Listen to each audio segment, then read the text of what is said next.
Hello and welcome to Think Like a Game Designer. I'm your host, Justin Gary. In this podcast, I'll be having conversations with brilliant game designers from across the industry with a goal of finding universal principles that anyone can apply in their creative life. You could find episodes and more at thinklikeagamedesigner.com. In today's episode, I speak with Eric Price. Eric is the president of Japanime Games and the president of GAMA, the Game Manufacturers Association. In this episode, we talk about a lot of fascinating subjects. I've known Eric for years, and he's a great person and has a lot of great insights. We talk about the process of sourcing and localizing games from Japan and what appeals in different regions. We talk about the importance of the GAMA Association and how it can help you as someone who wants to be involved in the tabletop industry, whether it be as a publisher, retailer, manufacturer, or designer. And we talk about an exciting new project called Oshi Push. Oshi Push is launching as the same launching of this podcast, so May 15th on Kickstarter, and it is a TCG using characters called VTubers. Now, if you don't know what VTubers are, stay tuned to find out, because here's the secret. I didn't know what VTubers were when I started, and I actually designed this game for Eric. So he introduced me to this whole new world, and I had a lot of fun designing this project. You know, most of the games I make for Stoneblade, and we launched them ourselves. This was something that was very unique to Japanime, and we made a very unique game for it. So in the podcast, I'll talk more about it, but if you're intrigued about this partnership and intrigued about this thing, you can go to Kickstarter right now, search for Oshi Push, and you'll be able to play the game. But if you want to learn more, stay tuned for my conversation with Eric Price.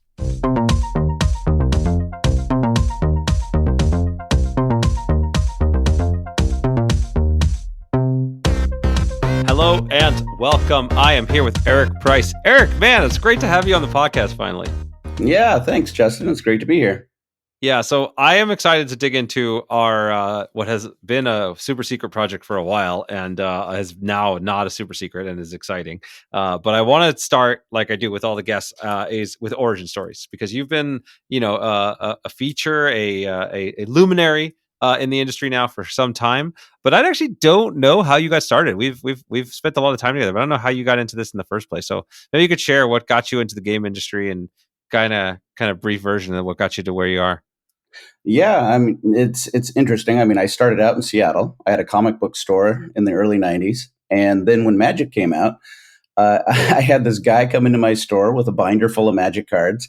And he's like, hey, you should check this out. And he left his binder with me and told me to sell his cards. And over that weekend, I sold about $20,000 worth of cards out of his binder. And I'm like, oh my God, I got to check this out. So then I started getting into it. And this was... let's see, it was unlimited at that point. Beta had just gone out. And we got in antiquities, bunches of antiquities. And of course, I did have a little bit of Arabians. And then, of course, Legends hit. So I was carrying these Magic cards. And it was obviously, as everybody knows, became a huge hit.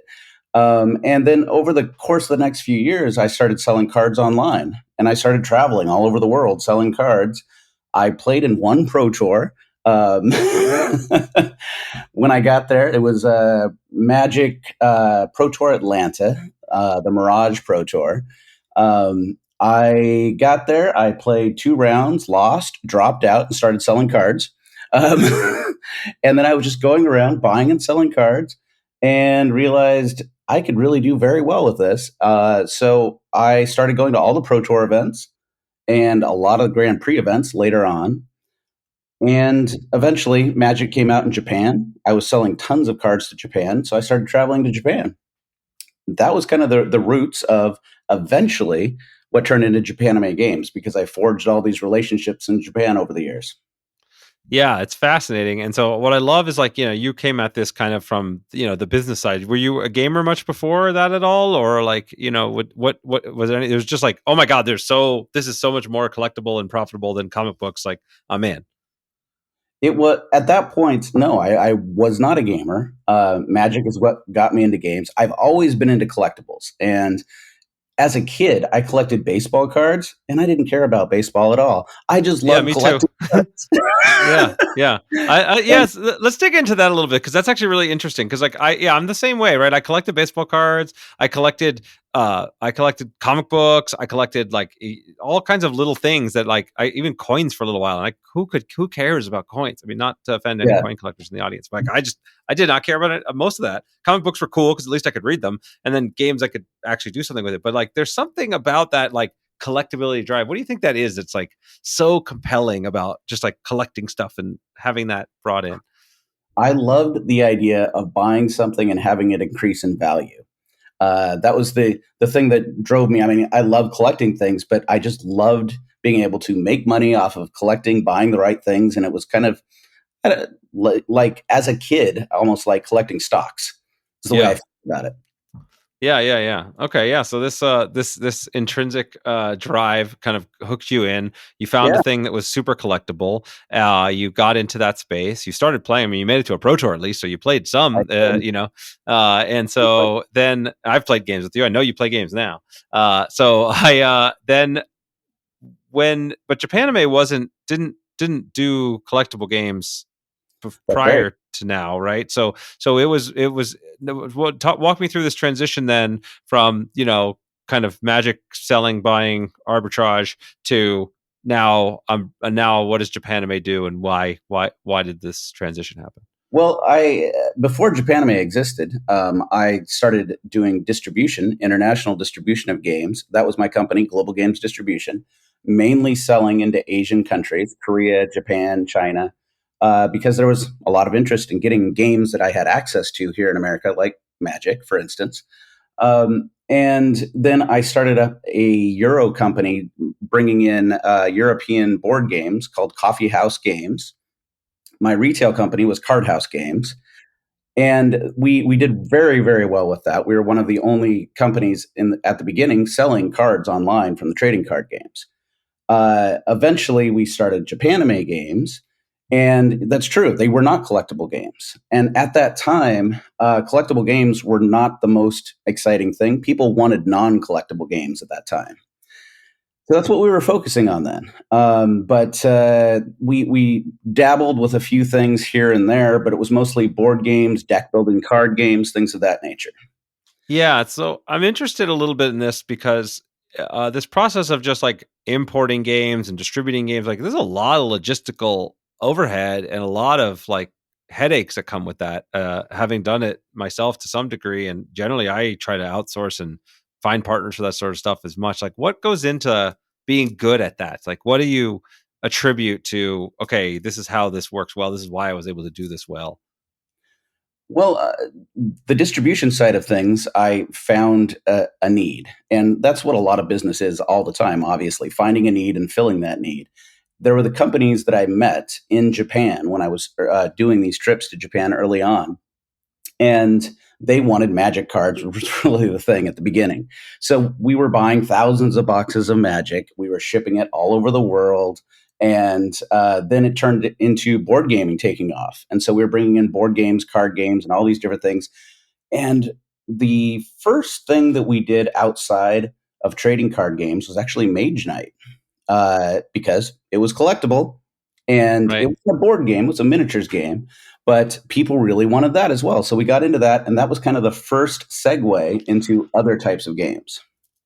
Yeah, it's fascinating. I just, kind of going where the need is, going where you see demand, being able to fill that in and being able to pivot and move into these different spaces, going from comics to TCGs, going from TCGs to collectible minis, going from that to more standardized box games, just seeing kind of where the market's taking you.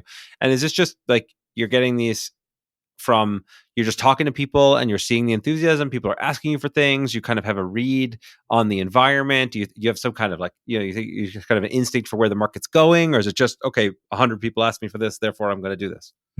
It starts out as a few people asking me for a product. And of course, we were dealing in large volume. We were bringing in quite a few games. And so then eventually we were also started publishing the games and translating them. I was bringing games into Japan where we were getting the licensing rights for them.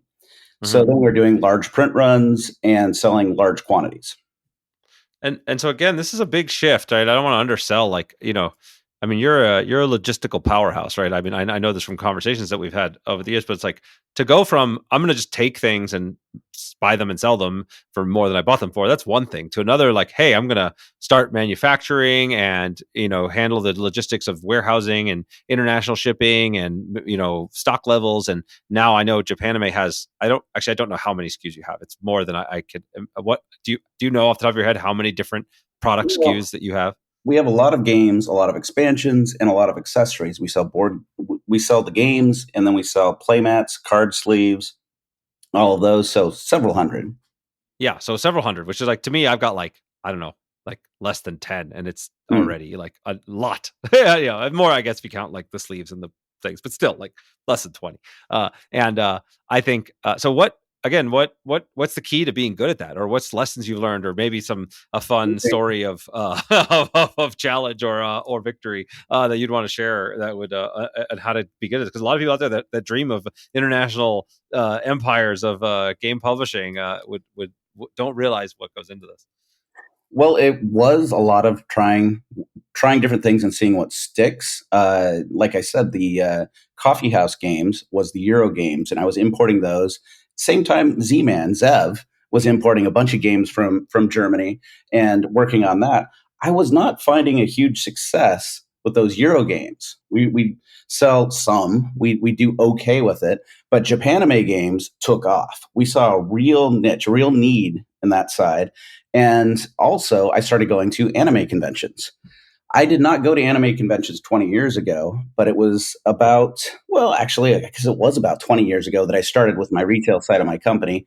But then when we published our first anime related game, that was Tanto Cuore, a game about maids, uh, which I thought was the weirdest idea. So this company, Arclight, based in Japan, that I had been doing business with for probably 10 years, came up with this game, and they asked me, "Hey, why don't you try selling this in the U.S.?"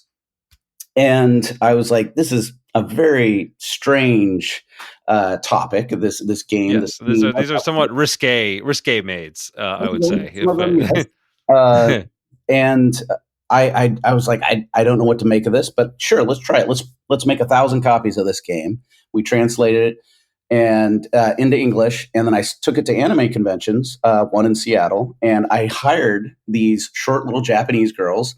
They dressed up in maid outfits, and they were demoing the game, teaching the game to people, and people loved it. It was great. It's an interesting thing. Maid culture in Japan is a huge thing, and anime fans know this. It was not a hypersexualized thing. It was just cute. It was very cute, and people loved it. They loved the cards. They loved the game. It's a great game. Some people called it a Dominion clone, but it actually, most people that really love the game find it much more interesting than Dominion because it has more aspects to it. Yeah. So what I heard here that's really interesting to me was this, try a bunch of things, throw things against the wall and see what sticks. And I think so. What that translates to me, which is interesting, right? Because I run a business, but I come at this as a game designer first, and you come Right. at this as a businessman first.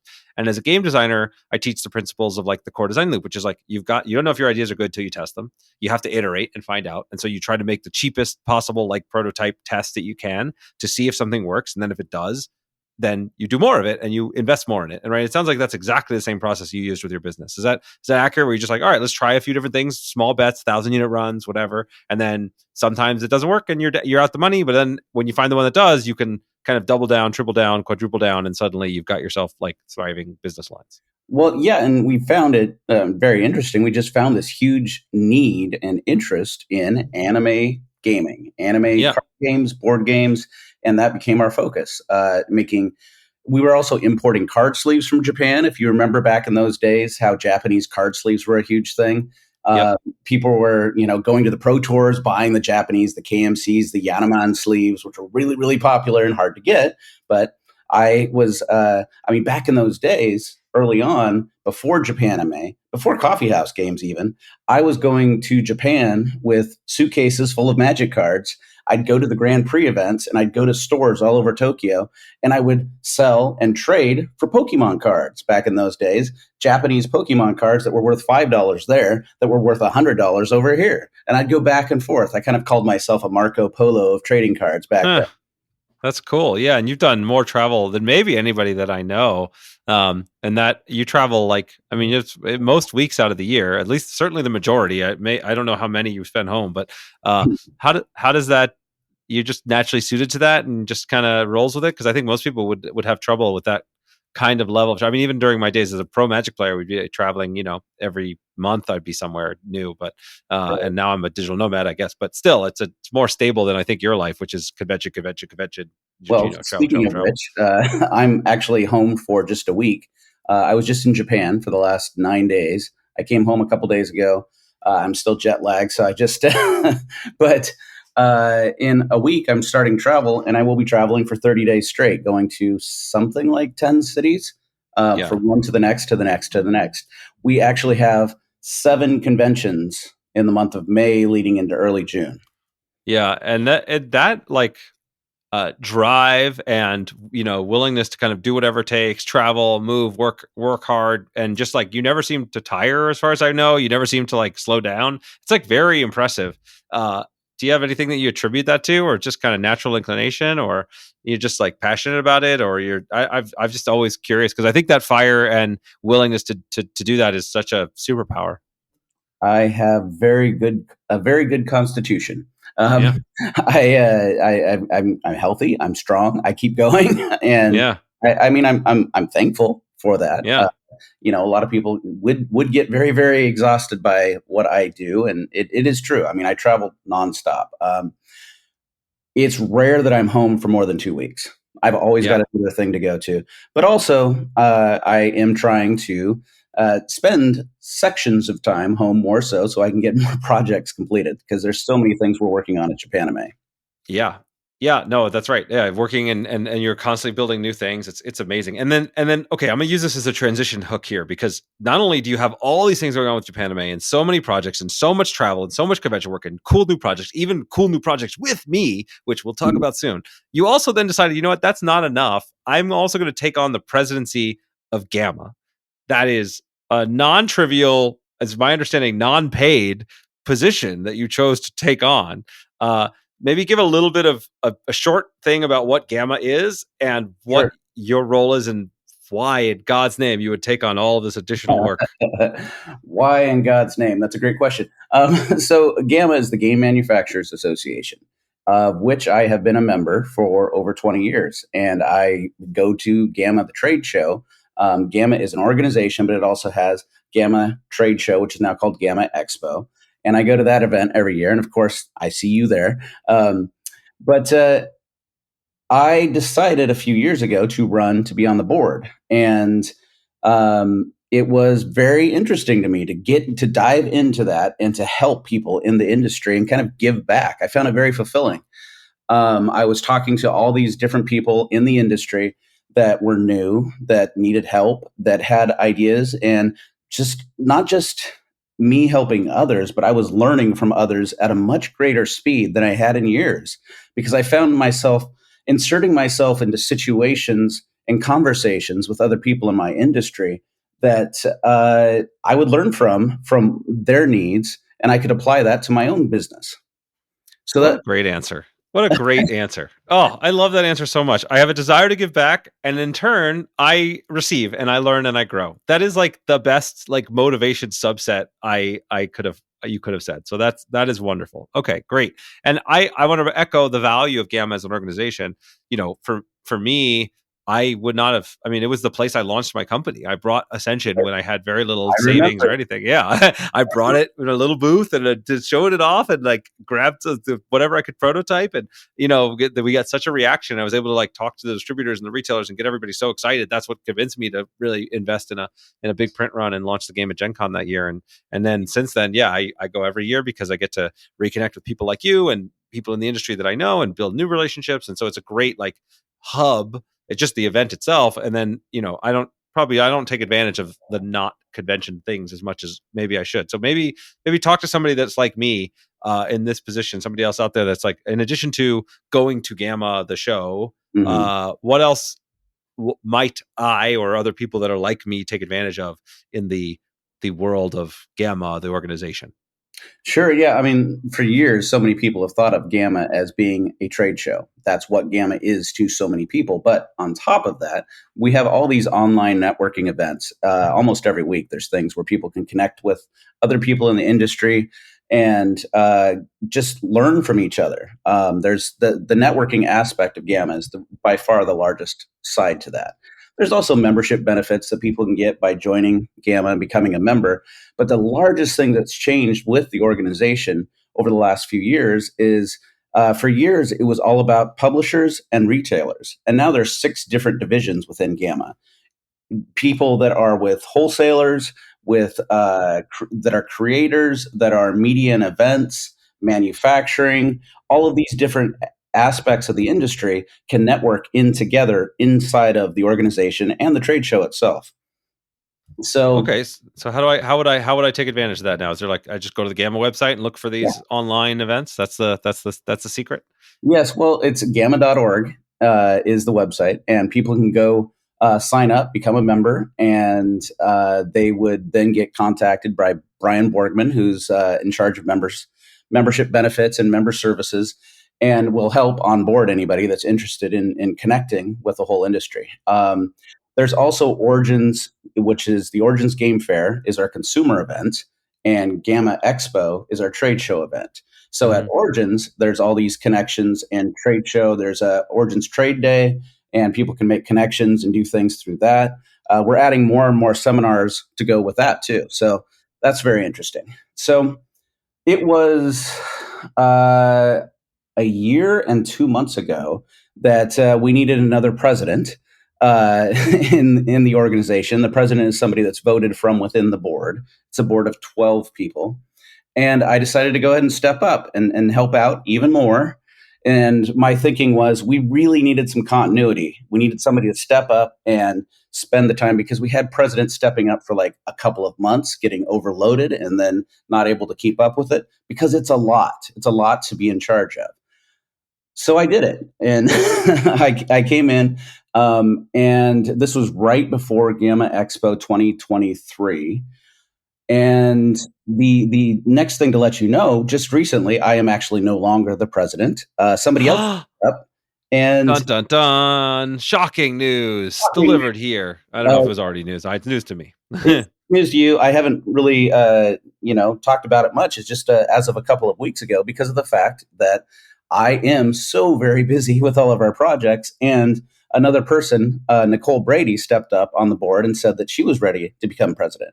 And that was great for me, great timing for me because I am so busy with our big project, Oshi Push, that I was like, I can't keep going with everything all at once. So Oh, great transition, Eric. Let's talk about it. Let's talk about great. it. Well, I want to thank you for your service. No, it really does. It means a lot. The organization means a lot. Connecting people means a lot. And I think even for people that are listening that are not already like in the industry and connected, it's one of the best ways for you to be able to kind of start building relationships, start learning, start connecting. And so it's people always wonder how you get in the door, how do you start this stuff. And I think there's the consumer facing shows like Origins and other non-game events like Gen Con I think are great. I think the industry shows you could learn so much so fast, and online networking is something anybody can do. So I think there's a lot of great opportunities there. So but yes, Oshi Push has kept you busy. It's kept me busy. Yes. And it's a I haven't talked about this publicly much at all, right? I haven't talked about Mhm. it, certainly not to my audience here. So this is the first opportunity for me to talk about it. You've talked about it a bunch now, and by the time this airs, it'll be it'll be on Kickstarter and live, and everybody's going to be super excited. But I am excited to share the story because let me paint the scene first. Let's just so people could catch up with what happened. So we're world travelers, you and I, That's right. and I am over. We are in Copenhagen. I've never been Yep. to Copenhagen before. We're there for a conference, and Mhm. we're hanging out, and we're enjoying great food, and maybe a drink or two, Yep. or That's great. three, and and you pose this idea to me. You have a you. So why don't you take it from there? Yeah, so this is a project that we have been working on for the last 2 years, and the very beginnings of this. Now, taking a step back even further, uh, I had somebody come to me. a couple years ago, a little over, who had this idea of making our mascot of Japanime Games, she's a character named Akiko, making her into a VTuber. And I didn't even know what VTubing was yet at that time. So she comes to me and she tells me about this idea. And this was somebody I had met years ago at the licensing expo in Las Vegas, actually. She was working for a different company at the time. But she comes to me and pitches this idea of making a VTubing character of Akiko and explaining to me what a VTuber is, which I will now explain to your Yeah. audience. Yeah. So a VTuber is kind of like a live action animated character, a character that is streaming, that's talking to the fans, and is responding to any texts or communicating directly with their fans. And it's just an animated character that's full of action and excitement, and people get so excited about these characters. So she shared all this information with me about VTubers, and I was like, "Wow, that's a great way to tie in with our fan base." So I hired her, and I said, "Sure, make this happen." So she worked with an artist, and she worked with what's called a rigger to animate that art and bring Akiko to life, and then worked with a team of people to make a VTubing character that would connect with the Japanime fans and create this fun stream atmosphere for our fan base. And right about that time, we thought, why not work with other VTubers out there in the anime world and create a trading card game based off of VTubers? Because these VTubers, some of them have millions of followers. Some of them are just incredibly popular, and they're like an individual IP all on their own, and most of them are very much indie, or they're a collective of studios. And so we started talking to all these different studios about this idea, and they loved it. So it was about 2 years ago that we really started connecting with, bringing different studios in on the project. One of which is called Phase Connect, and they have all these different characters, and we're working with them on our first set. So anyway, I in the beginning stages of this, we were conceptually trying to think of what type of game this might look like. And then in Copenhagen, I'm talking with you about this over some drinks. This was the first you had ever heard of VTubers. And Yep. you're like, I don't know about that. That sounds like an interesting idea. And I was like, I have this cool direction we could take this game. And then you played with it a bit over the next couple of months. And then at Gen Con, we met back up and talked about it more. And you pitched this whole idea for the game in a much more fleshed out version of what I had originally conceived of. And it was great. Yeah, this is exactly. I'm gonna tell now the story. Yeah, from my perspective, right? Because exactly like maybe many of our audience, like I was like, I don't know what a VTuber is. This is kind of weird. Like, but what you explained it to me, I was like, okay. And then I did. So I was still skeptical at Copenhagen, but I was like, whatever. I love. So my motto, right, is work with awesome people, make awesome things, help each other grow. And you are awesome people. So anytime I could find an opportunity to work with somebody that I really love and enjoy being with and I respect, I want to do that. And so I was like, okay, I don't know about this VTuber thing, but I'm gonna, I'll look into it. And I started researching it, and oh my goodness, there is a massive and engaged and passionate audience about this. And it felt like a perfect fit for a TCG, right? It's exactly, kind of anime fans and people who are just like really passionate about the characters. There's lots of characters. They're interesting to engage with. I was like, okay, this actually does make a lot of sense. And then I started working, not just me, but I have a really talented team of people that I used to work on games with, including Nick Fletcher and Jason Zila and a bunch of other great folks. So it's I brought the brain trust together, and we started working on the project. And I started thinking about what could come from this, and it was some of the seeds that you had planted that I thought were really interesting. Where it's like, okay, look, these are characters that are like streamers, they're performers, they're influencers, they're virtual TV stars, I guess. I don't know. It's a weird it's and so they're not like I say they're like influencers. Yeah, exactly. It's like, I mean, Twitch, most all gamers should be familiar with Twitch streamers, right? Right. Streamers are very popular. That's one of the most like ways people discover games and things. And it's just like that, except instead of seeing the actual person, there's an animated overlay on that person. So you see them, they're making a animated character do things. And people don't even know who they are. They're Yeah. incognito, they're anonymous, and nobody knows who the person is behind the VTuber. They know their voice, but that's not it. Well, aren't the voices like a lot of times like they can modify their voices and stuff too? No. Yeah, of course.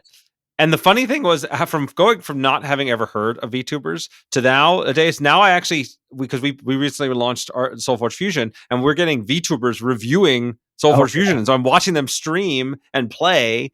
And so now they're like everywhere. Now I'm like, all right, well, I guess we're all VTubers now. Why not? I mean, but so I'll tag in a little bit here and talk a little bit about the game. So I'm really proud of the game that we built here, because the idea was I wanted something that was true to these characters, and I wanted something that felt like it fit in the world of VTubing. So I didn't want to just throw them into a battle arena and have them start like throwing fireballs and like, having like traditional TCG combat, because that didn't make sense, right? What they're doing is they're influencers and they're streaming. So wouldn't it be cool if they were actually like battling for subscribers and trying to become the most popular influencer? And that's exactly what we built into the game. And so to give kind of a brief overview of the mechanics, you pick a persona that you want to embody, which will be one of these characters. So somebody that's a real VTuber character, real quote unquote, I guess, a real VTuber character that people want to play and want to play as. You then we have different platforms, which kind of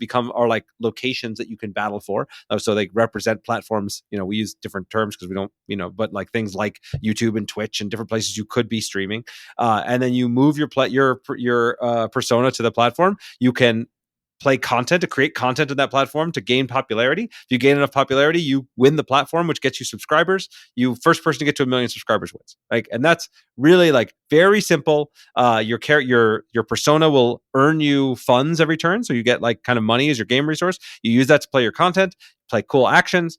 And you get bonuses when you win with clash rewards, when you win in different zones. And the fact that there's these different channels, these different platforms, creates a really fun tension. I was actually partially inspired by the game Marvel Snap, which was created by Ben Brode, who's another guest on the podcast. I highly recommend that episode for those that have seen that. But I think like that ability to have the locations modify battle and have them, in this case, unlike in a game like Marvel Snap, the locations are temporary. So the fact that let's say on a given platform, if you can win 3 challenges there, 3 clashes there, and have enough popularity, you'll win the platform, but the platform will go away. And so you could overinvest and play a giant, super powerful piece of content and set up and try to win that platform. And that's okay. You'll win it, but your opponent could strategize and go for the other 2 platforms and win more and have a better setup over the long term. So it creates a really, again, the story is simple. Move your persona platform, create content,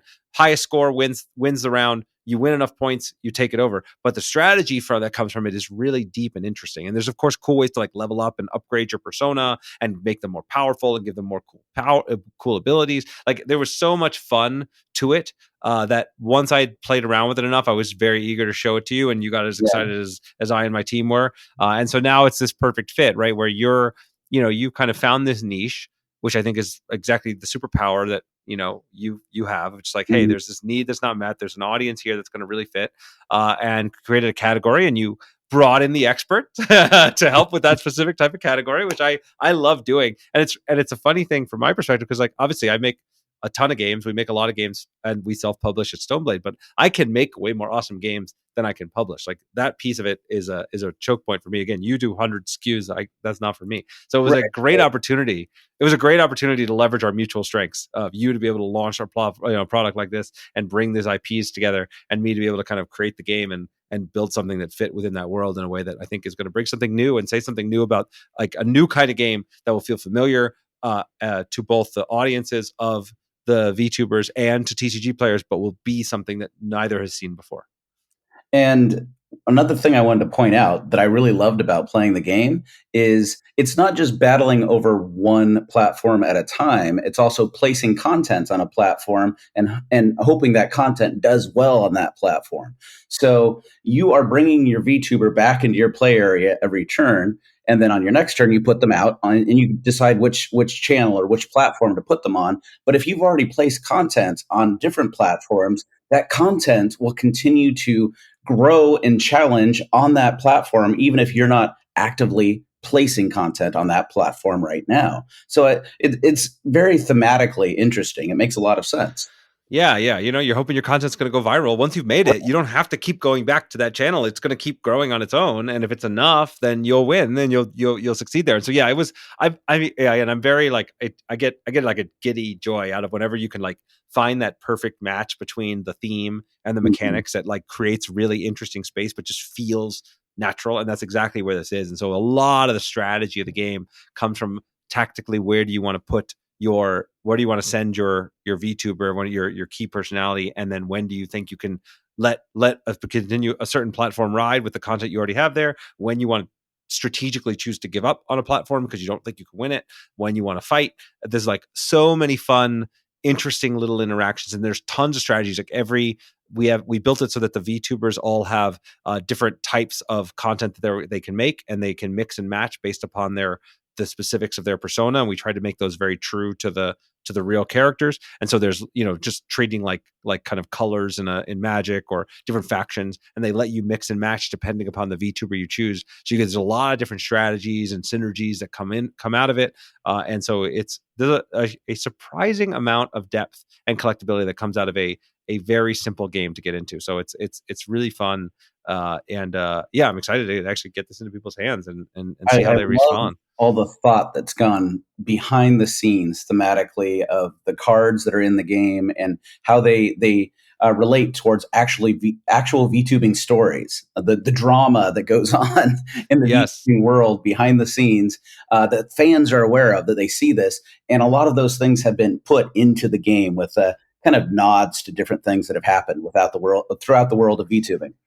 Yeah. Um, so when we first started talking about this, I was telling you I wanted to make this game based off of acting and playing as the VTuber, but I didn't know how we could really do this where we had multiple cards for each character, each VTuber in the game, because you're playing as the VTuber. And you came up with this great idea, and that's what really sold me on this. That you start the game with a persona card as that VTuber, but throughout the game while you're playing it, you will draw upgrade cards where you basically power up your VTuber with stronger powers.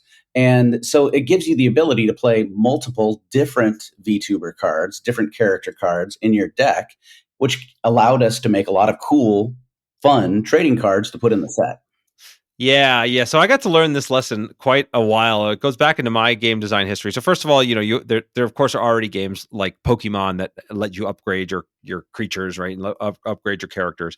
But we had to face this. My very first game I ever worked on was the Versus System Marvel and DC trading card game, right? And that one, you've got the same damn superheroes over and over again, Right. right? You can't have a Marvel set without Spider-Man. Like people want to see Spider-Man, but in DC sets they want to see Batman. You got to design them over and over and over again, like 100 times. And how do you do that? How do you keep it interesting? And so I have already had to wrestle for years with this challenge of how do you take main characters and bring them to life in a collectible game that gives them people new things to collect, super rare versions and super expensive crazy versions, but also common and accessible versions, so that you're most likely you in a given pack you most likely want to be able to open up a Batman, but you also want to have a super rare Batman to chase. And I applied that same kind of logic to the VTubers. If people have the characters that they love and they really want, they want to be able to see them and feel like, oh, this feels like a familiar world to me. And then you also want to have the cool, super rare ones. And we have a lot, not just rare because of its gameplay value, but of course we have lots of cool, foil treatments and other cool things. Maybe you want to speak to some of that as well. Sure. But before you get into that piece, I'll also say, in addition to having upgrades, we also built a lot of uh, other design elements that work here. Because sometimes if you've upgraded, one of the challenges of, let's say I've got a 4-cost upgrade and a 7-cost upgrade, a 10-cost upgrade. If I've already played my 7-cost upgrade, drawing a 4-cost upgrade doesn't help me. Or if a 10-cost upgrade is really expensive and not likely to get help, then maybe I won't be able to play it in my deck. And so we actually built these upgrades all have discard powers that let you use them for additional bonuses, which is another really cool thing. So okay, even if you play too many of these or draw them in the wrong order, they're still like really useful and give your character special abilities. So that helps more of those to be viable. And then the last piece I'll say before we could talk about cool other collectible things is that we also want the characters to be familiar and show up all the time, which is why on the content cards, right? Content is just saying, hey, these are cool videos or pieces of content that the characters are making. So we can make those same characters show up on the content card. So you have even more ways to collect the cool characters you see, even if it's not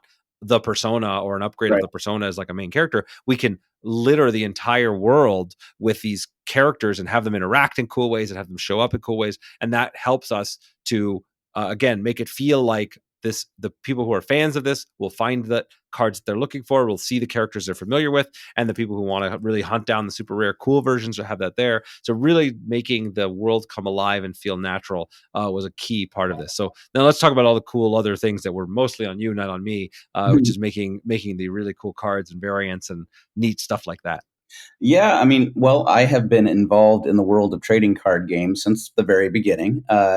With Magic, and back in the day with Card House Games, we sold so many different games, and that was our focus. We were selling, obviously, we were selling Pokemon, and then we were doing things with Yu-Gi-Oh before that came out in the States. We were selling Japanese Yu-Gi-Oh cards. So we were selling single cards for, I believe, about a dozen different games at one time with Lord of the Rings, Star Wars, just a variety of different trading card games. So I've got a lot of experience with collecting and selling and chasing the trading cards. Um, so we put a lot of that into the game with different versions of rarities, and we know that people mostly are going to get excited over getting the favorite VTuber cards, getting those chase cards. So that's what we focused on for the more rare cards. They're all the Persona cards and the upgrade cards. We've got borderless versions of some of those cards when they become more rare. Foil versions, foil signature cards. That's a really cool aspect. So it, each one of these VTubers has a signature that goes with them that for their personality, their persona. And so we are now going to be taking those foil signatures and printing them on the cards.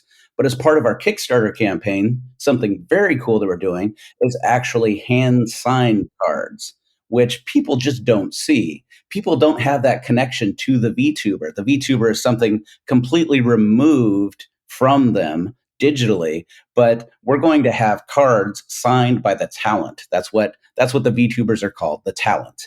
We're going to have cards signed by the talent by hand and serialized and very, very, very rare that will be available to people on the Kickstarter campaign. So that's kind of like the penultimate rare level of something to get for the fans. That's very cool. Yeah, that's like interesting. It's like I don't know. It's like I could get Batman to sign something for me. This is I can't do that. It's like oh, you're real, but you're not real, but you're kind of real. Like this is cool. All right, I like Right, it. right. Uh, that's neat. Yeah. So this is great, and this is again, this is like one of these. This is fun to share as like a conversation, with the audience here because you're. I really do think this was an area where our respective skill sets and interests in how we approach these things really meshed super well. Obviously, I'm maybe a little biased, but like this, your baseline and your history as a collector and as someone that really understood these markets and how to bring these things back and forth.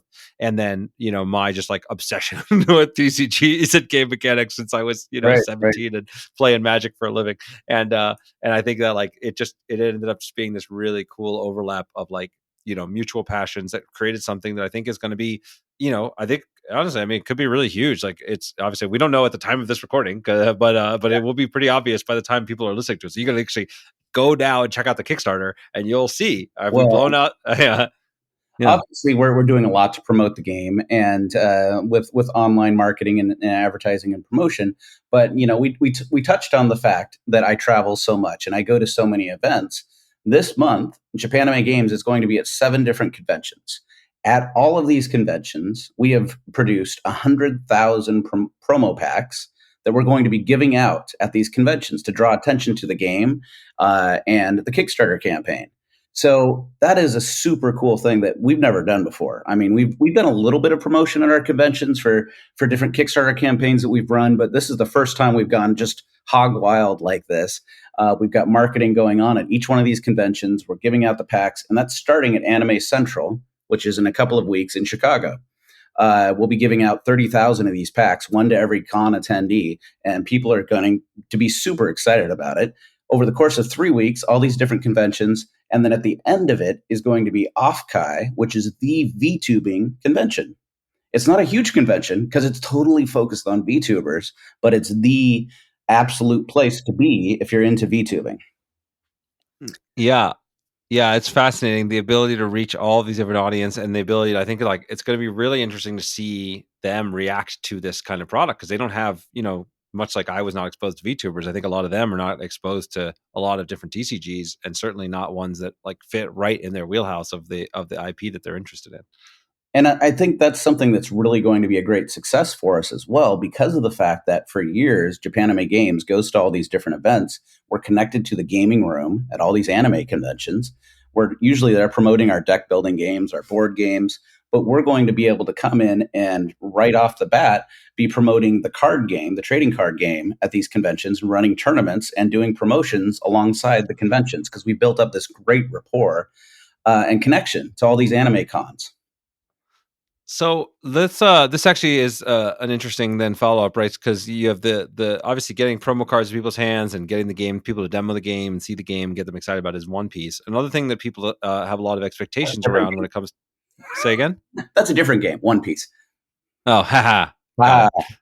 Hey, anime humor, love hey. it. But the other thing Yes. is organized play, right? And getting people to support and believe that there's going to be a community around this game going forward. What are your plans around organized play? How do you plan to support this community once we actually get into launch and beyond? So we are doing actually something I kind of took from you, which was creating monthly promo cards to work with retailers and sending those to league type of play experiences at retailers. Because I know you did that with Ascension, Mm-hmm. something we talked about, and making special exclusive promos that are just for retailers to drive people into stores to get those, which of course is going to encourage the retailers to want to run events because they're going to have cool cards to make available uh, for their players that come into the store. So that's the biggest way to do that. We also have a Patreon where we make available monthly promo cards for people. So we're going to make cool exclusive cards for people to get that way. But really, it's about going through the channels of the stores and driving that hard at all the conventions. So we'll get people playing at the conventions, and we go to, by the way, about 40 events a year. So Japanime is going to be set up all over the place in different regions, mostly in the US. We've got a couple events in Canada, a couple events in Europe, but we're going to all these events to really create a footprint in each one of these cities, get the players playing, and then get them going to their local stores to keep playing. Well, 40 events a year. My goodness. That Yeah, is so many. Well, that's great. Yeah. Okay. So you're much like the rest of your business, you're just gonna, power your way through this like personally making all this stuff happen. right. That's impressive. That's impressive. That's a great commitment. It's a great footprint, right? Again, it's just from a business strategy perspective too, right? You're leveraging again the things you're already doing, right? The skill sets you already have, the infrastructure you already have to be able to get a game like this off the ground and support a game like this, which very few companies have that kind of infrastructure at all. So it's a really great capacity, and of course, the idea that my idea that you're copying, I think, is a great idea. But but no, it just it's something that's like light, right? Just but it's exciting, like having promo cards available, having the people to get something exclusive, supporting stores so that retailers really have an opportunity to draw people in and compete with online sales and things like that, and have a reason for people to come to the store and come to play. I think that's like key to the health of a long-term game. So that's exciting. But I'd like to touch on one more thing about this for the promotion. The thing that's really interesting about this game is that the VTubers themselves that are excited to have new merch, new things to give to their fans or sell to their fans or whatever, however you want to look at that, they are going to be talking about being in this game, right? So as I mentioned, they're kind of like influencers. Well, the influencers are going to talk about some things that they're attached to and connected with, And it's going to be a huge connection for all of these people to be excited about playing the game. And eventually, we may work on a digital edition for them to play as well. Yeah, yeah. Well, that is something that is exciting. We talked about, and I will just say Right. on that piece, I built the game with digital in mind. So to say that it will work well in a digital environment, that it'll play quickly, that it doesn't have too much screen real estate, so it could still work again even on something like a tablet, or make it function that way, because I have a lot of experience with games that are digital and physical, as it turns Yes, out. you So do. certainly, I think if this hits that tier, and that would be very exciting, because I love that aspect of games, obviously. So very cool. All right. Well, cool. Well, we're running towards the end of time here. Obviously, this project's really exciting, and I encourage everybody to check it out on Kickstarter. I am biased, but I also think it's just genuinely a great game and great experience, so people should try it. Will it be like a free to play version, like a PDF download, or something people could play, or some accessible version, so if people don't know, or hopefully some other ways for people to learn the game and try the game out? Well, right now it's on Tabletop Simulator, but it's only available if you're playing directly with our own VTuber, Akiko.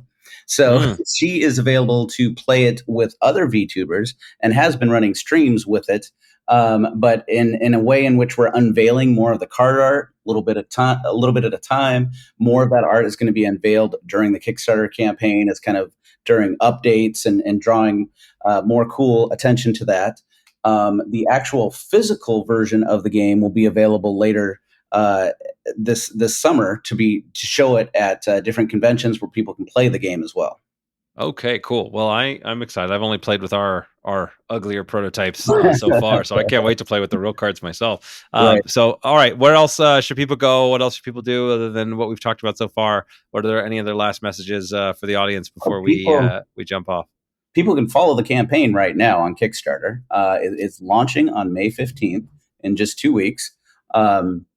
We are obviously, like I said, going to be promoting it at conventions all over the place. We've got all of our Japanime socials for Facebook, Twitter, all of that, and our Discord to connect up and follow everything coming out.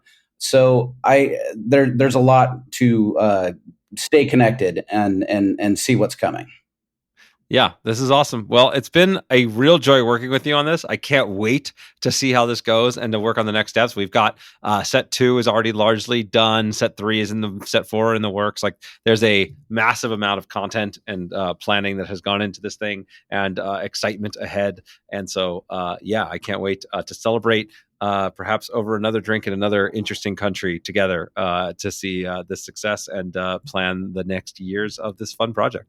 Yes, yes. I'm very excited to see where it all takes us. I think it's going to be a very big focus of the company over the next few years.